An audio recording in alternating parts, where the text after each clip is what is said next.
You've been sounding the alarm on marijuana for a long time now. And when these cases keep coming up of these shooters, and everybody says, what can we do? It's a free country, like people, you can't, like what? Okay, the Republicans say fortify the soft targets and we need more mental health. And the Democrats say seize all the guns. And you're over there jumping up and down going, hello, hello, hello. I see a common theme in virtually all of these. Would somebody please listen to me? And that is one of the many reasons I wanted to have you on. So you pick it up from there. Well, sure. I mean, so look, it's interesting because Tell Your Children came out in 2019, the beginning of 2019, and the left, they jumped it, right? They hated the book. They hated the science. They said I was, I didn't know what I was talking about. I was making things up. I mean, I think the book is its own best evidence. This, it's an accumulation of studies that were done really over the last 30 years and talking to psychiatrists and talking to people with mental illness and their families about how, that cannabis, that marijuana, which, a lot of people just use pure THC now, they use vapes, that certainly if you use that over time, and if you use a lot of it, and unfortunately, if you start when you're in your teens, your early teens especially, you're at higher risk for developing severe mental illness. Now, there's a lot of other issues around cannabis, but that was the one that I focused on in the book because to me, that's the one that you can't really fix, right? And a permanent psychotic disorder, schizophrenia, in particular, that's not something I would wish on anybody. I wouldn't wish it on my worst enemy. It ruins people's lives. It destroys families. It's very difficult societally. So when people talk, well, marijuana, maybe it makes people fat or it makes them lazy or it kind of, ruins their motivation. All those things are pretty clearly true too. But to me, the problem that has the greatest societal impact is this issue of psychosis. And it's also very, very clear, and I don't think anybody would disagree with this, that psychosis is a risk factor in violence. Okay. And it's a risk factor in two particularly bad kinds of violence. The first kind is violence against essentially innocent family members. So people, the crimes where the cops say we don't understand why this happened, or the neighbors say we don't understand why this happened. This 18-year-old kid slaughtered his family in their sleep, and we just don't get it. That's almost always psychosis driven. And when I say almost always, I mean almost always. And so that's one kind. And then the other kind is the kind that you were mentioning at the beginning, which is crimes against strangers. And those can be stabbings, they can be shootings, but crimes where, once again, it doesn't seem like there's any sense to it. And the reason is there is no sense to it. It's being driven by something inside this person, voices, a feeling that they almost cannot control, even if they know it's wrong. And so then there'll be a big legal fight afterwards about should this person go to a psychiatric forensic hospital for the rest of their lives? Should they be in prison? But it's too late at that point. The damage has been done. So that's what I wrote about in Tell Your Children. And I will say that in the last 7 years, and the book came out basically 7 years ago to the day, the evidence has only mounted. And I would say even people on the left, and they probably still think that cannabis should be legal, that THC should be legal. They don't really dispute this anymore. And that's why I'm sort of so upset by what the president did last month, because I think there's just so much evidence that this is a mistake societally. And I think, look, this is not his issue. He's got tons of other things to worry about. And he's got some people giving him a lot of money and whispering in his ear, hey, this is not a bad thing. And, it's just not, I doubt that he is up on the ins and outs of this. And it's unfortunate. Yeah, President Trump's never smoked a joint in his life. Exactly. Yeah, he's not a big pot pusher. I'm sure you're right. He's got some constituency that really wanted it, and he figured, like a lot of people do, medical marijuana, that's good. A lot of people like it. It brings comfort to cancer victims. Why would I not make that easier for suffering people to get? And the answer to that is what? Well, so unfortunately, when you actually look at cannabis and THC in clinical trials, for example, as everybody knows, we've had a terrible opioid epidemic in the United States the last 20 or 25 years. And, people thought, hey, if we legalize cannabis, it will lead to less opioid use. Unfortunately, when you actually study this, you don't see very good substitution. What you see is that people who use cannabis often continue to use opioids. Sometimes they use more opioids. They don't really say that their pain levels have gone down.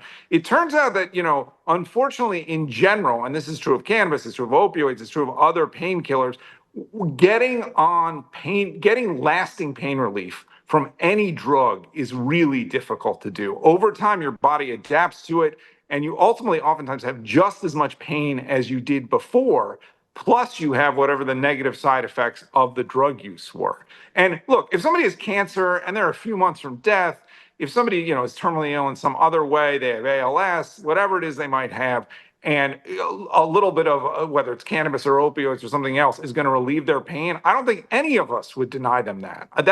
That is not what the industry is selling to. They're selling to young people. They're selling large amounts of cannabis to people who are physically healthy, usually, at least when they start using. And that's where they make their money. This is all a sideshow. And, one thing, the proof of this, by the way, is that so the industry, if you look at the stocks, because some of these are publicly traded companies, they went up before the president signed this order telling the DEA to deschedule cannabis, to reschedule it from 1 to 3, as you said. Since then, the stocks have actually gone down. And the reason is that the order actually is crafted in a way the industry doesn't like, because it's so focused on medical marijuana. And people have realized, hey, you know what? Because so much of our sales are just recreational, this doesn't actually help us that much.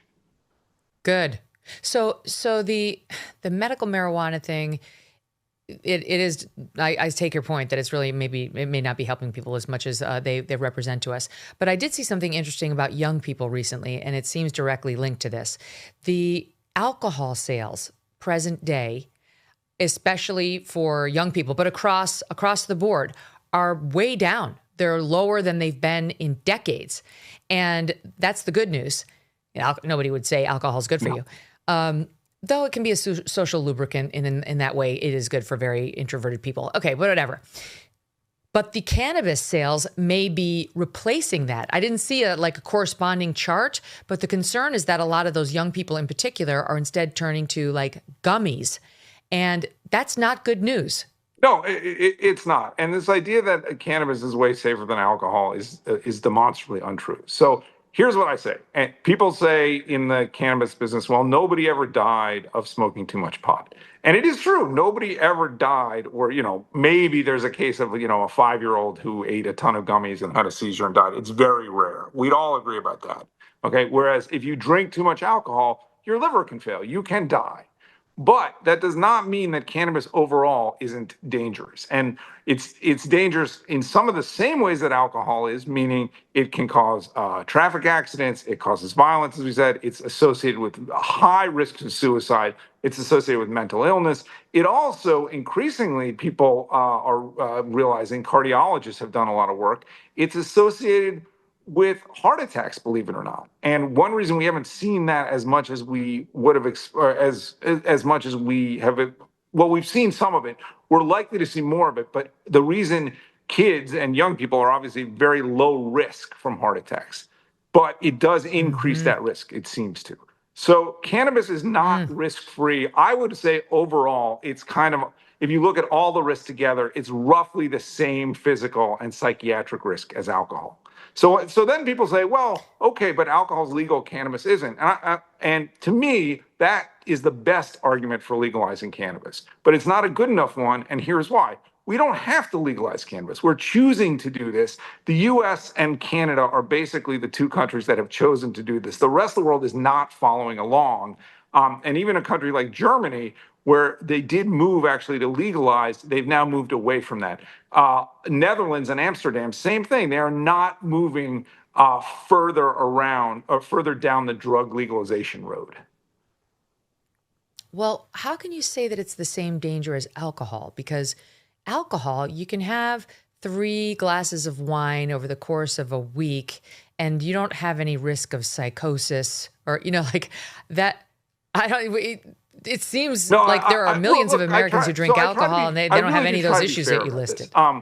The equivalent of that would be somebody who, let's say, takes one small gummy a week, or a couple a week to try to sleep. Okay, if that's your only use of cannabis, are your risks of becoming psychotic very low? Yes, they're very low. They're not zero, but they're very low. The problem is cannabis is addictive. Okay, cannabis is addictive. The evidence actually is that it's more psychologically addictive than alcohol. Less physically addictive, more psychologically addictive. So when we open this to 18-year-olds and we say it's medicine, that encourages them to use in a way that gets them in trouble. I mean, look, almost any drug, if you use it just once in your life, the risks of terrible side effects are low. I mean, obviously, fentanyl and some of the opioids, that's less true. But the problem isn't the person who's able to use once or a handful of times and stop. The problem is that drugs have their own logic, okay? And that's true of cannabis, it's true of alcohol, it's true of other drugs. And that logic is one word, Megyn, it's more.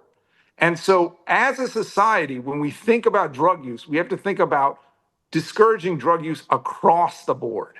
And when we legalize cannabis, we're doing exactly the opposite of that. And I don't think it's a coincidence that the US and Canada, which are, again, the two countries where this movement has gone the furthest, are the two countries that have the worst problem with opioids. I think there's a bigger issue here that I would like to write another book about, and I'm searching to find the time to do that, which is just about sort of the US attitude in general towards drug use and drug abuse. And I think we are on a horrible path. Can you talk about the amount of THC that's in your average joint now versus in 1975? Sure, this is a great point. So 50 years ago, if you smoked a joint, it had a few milligrams of THC in it. Now it might have 100 milligrams of THC in it. The reason is that the industry has gotten really, really good at making what they call flower, herbal cannabis, a lot stronger. So it used to be, let's say, 1 to 3% THC. Now you couldn't sell that in a store. You'd be laughed out of the store. It's mostly 20 to 30% THC, but it's not like joints have gotten smaller. So it's just much, much easier to consume a ton of THC than it used to be. The other issue is that a lot of people don't even use flower cannabis anymore. They just vape. So that's basically just ingesting a chemical, either inhaling it, eating it in a brownie, possibly literally putting a little tincture on your tongue. That's just pure THC. And the idea, one of the things that people who use cannabis say is, oh, it's a plant, it's natural. This stuff is no more natural than anything else that comes out of a lab. It's extracted from the plant, and it's, in some cases, actually, it's chemically altered in the extraction. So the idea that this is a natural substance is not true either.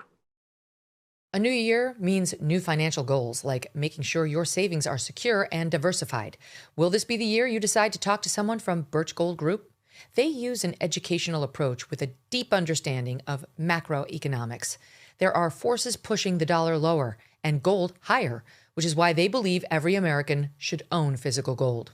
So until January 30th, until January 30th. If you're a first-time gold buyer, Birch Gold is offering a rebate of up to $10,000 on qualifying purchases. To claim eligibility and start the process, you just text MK to the number 989898. Birch Gold can help you roll an existing IRA or 401k into an IRA in gold, and you are still eligible for a rebate of up to $10,000. Consider making right now your first time to buy gold and take advantage of a rebate up to $10,000 when you buy before January 30th. Text MK to the number 989898. Claim your eligibility today. Again, text MK to 989898. Thanks so much for watching. If you like what you just saw, hit the subscribe button for more clips and full episodes.